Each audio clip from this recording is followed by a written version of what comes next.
ఏపీలో ఉభయ గోదావరి జిల్లాల గ్రాడ్యుయేట్ ఎమ్మెల్సీ ఓట్ల లెక్కింపు కొనసాగుతోంది. కూటమి అభ్యర్థి పేరాబత్తుల రాజశేఖర్ ఆధిక్యంలో ఉన్నారు.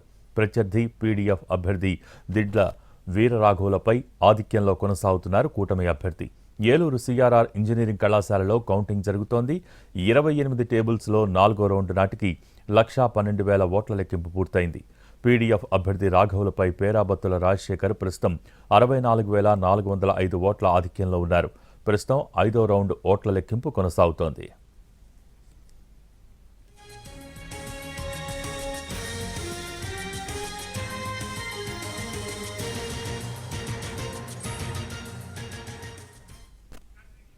నిన్న ఉదయం 8 గంటలకు కౌంటింగ్ ప్రారంభం కాగా 11 గంటల వరకు పోస్టల్ బ్యాలెట్ ఓట్లను లెక్కించారు.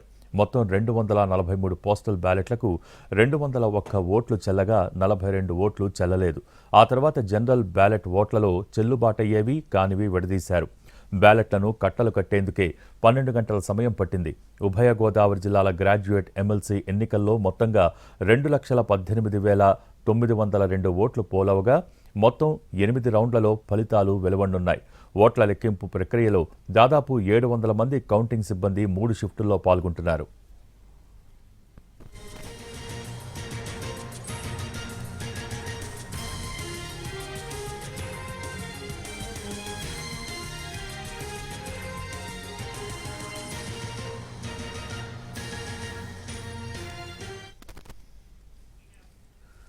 మరోవైపు ఏపీలో కృష్ణా, గుంటూరు పట్టభద్రుల లెక్క తేలింది. కూటమి అభ్యర్థి ఆలపాటి రాజేంద్ర ప్రసాద్ విజయం సాధించారు.